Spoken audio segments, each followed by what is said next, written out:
Have you ever wondered and sat down and thought, hey, do I have Asperger syndrome? And what are the Asperger symptoms that I need to be looking out for?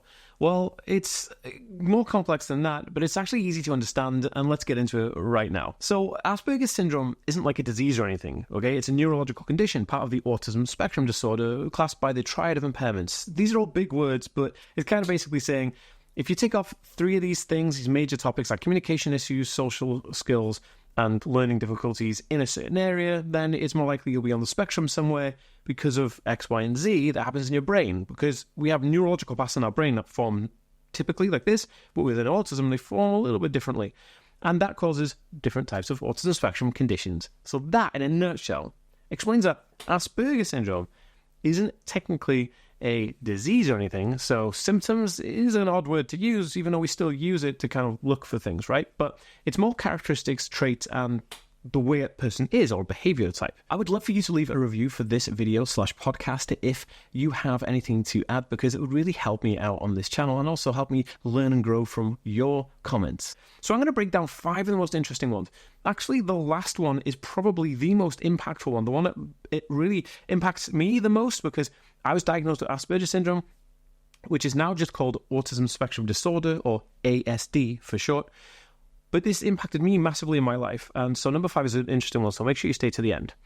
So, Asperger syndrome. How do you know if you have Asperger syndrome? Here we go. Number 1, and the first one, is eye contact. Now, people on the autism spectrum, like Asperger syndrome, oh, and FYI, guys, so for your information, for those people who are old like me and don't know what FYI means, Asperger syndrome isn't a diagnostic criteria anymore in many places. Most places now just use autism spectrum disorder since 2013 when the DSM took it out. There's a big long story about it, and I did a video explaining all about the difference between autism and Asperger syndrome, nomenclature and everything. So if you want to watch that video, I will leave it in a link at the end of the video, in a card, and in the description pinned comment down below, so you can check that out. So, Asperger syndrome is eye contact. So, what does this mean, eye contact? So, lack of or less than normal eye contact, normal being kind of like the typical average eye contact somebody makes when they're talking to you.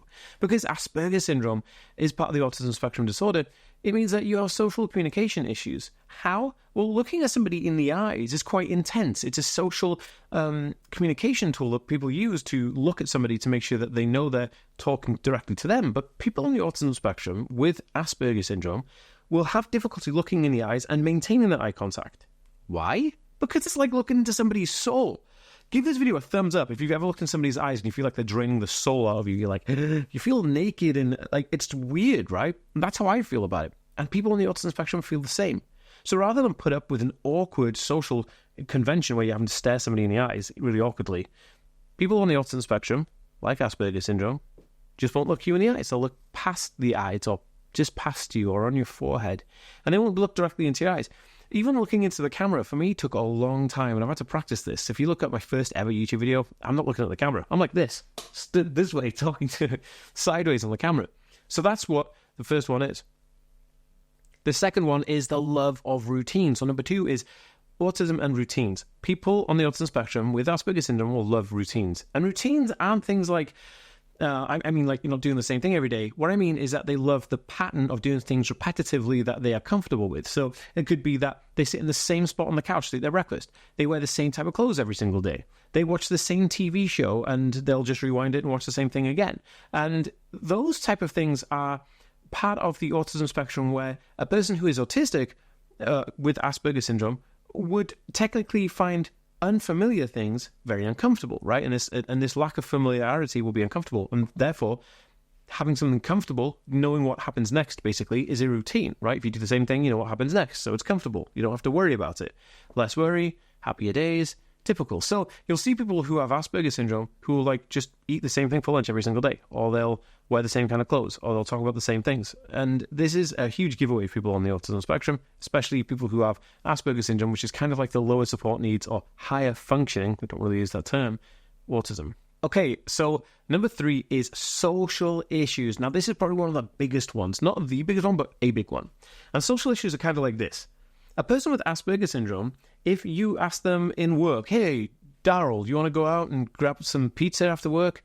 They would 100% say no every single time, because they'd rather go home and study something or read a book or watch a documentary or go to the library and study than go out and socialize, because socializing is difficult. Why? Because there are so many unwritten social rules. Like, for instance, when you're at school, you learn things like you talk to your friends, and then your friends will be like, hey, they know how far away to stand from you when you're talking. That's acceptable, so you're not kind of in somebody's face or in their personal space.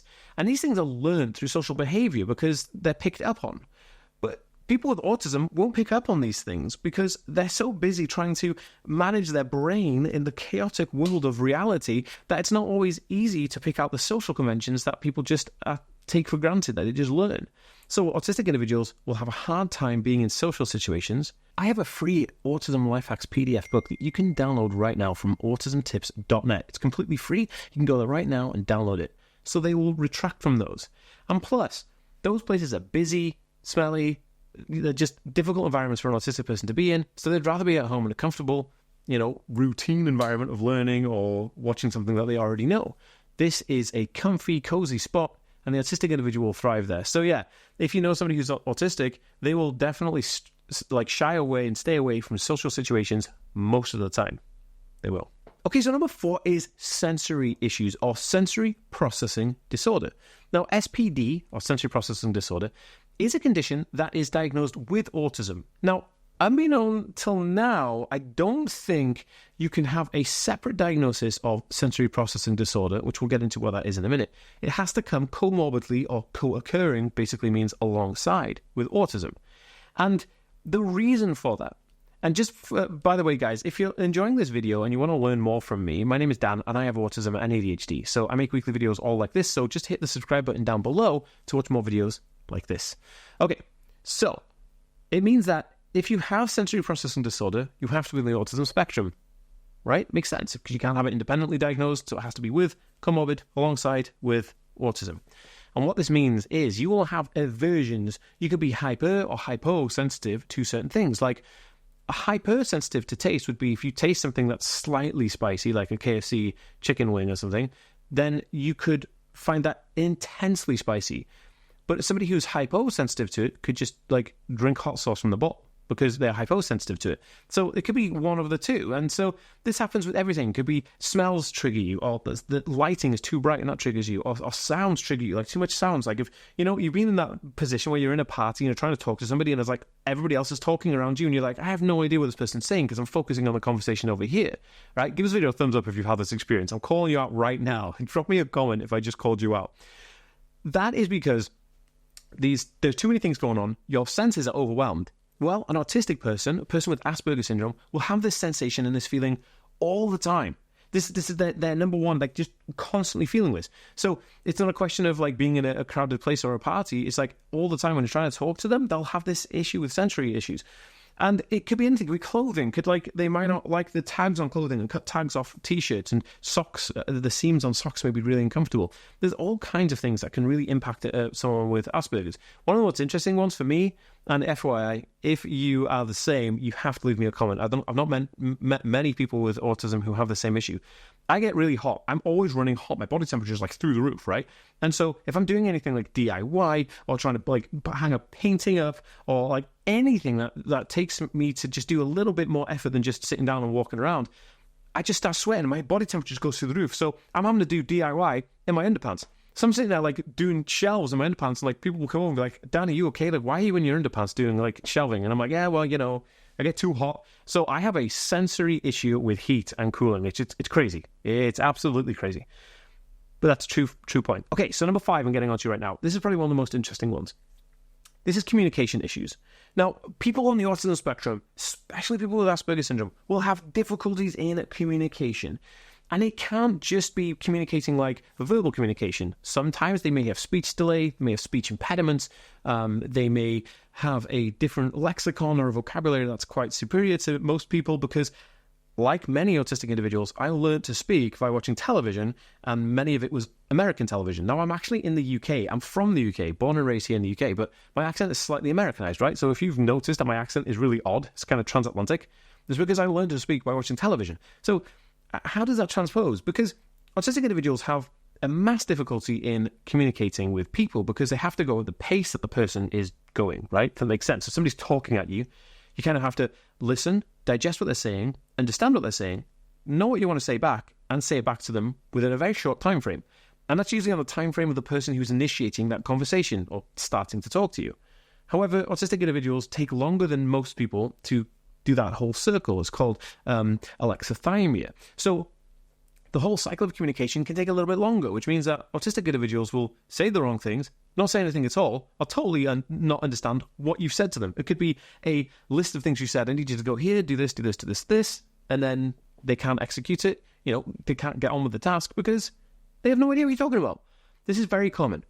But also communicating their emotions. How do you feel? So emotion, the word emotion comes from energy in motion. So when an autistic person has energy in them, say they're angry, how does that energy come out? They may not have the ability to put that into motion in the correct way.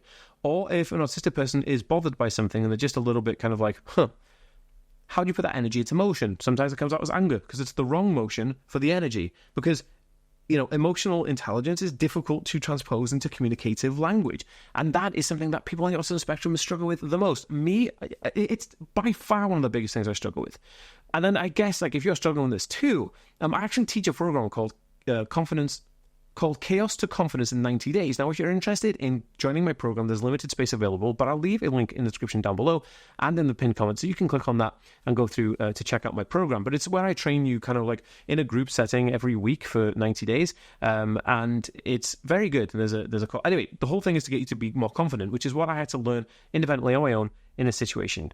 If you enjoyed this video, guys, please subscribe, and I'll see you in the next one. Peace. Hey, just a heads up, guys. If there are any of you out there who are autistic and you're finding it hard or struggling to cope with situations right now, I actually have a program really affordable called Coping Secrets, or Autism Coping Secrets. Now, you can get access to this by visiting the link in the description down below and looking for Coping Secrets course, or you can go to learnautism.net/Coping Secrets right now and get access to that course. It's highly recommended. It's my bestseller. Most people that come through my programs will take this one first, and they swear by it. It's a 7-step program. It's really good. Check it out.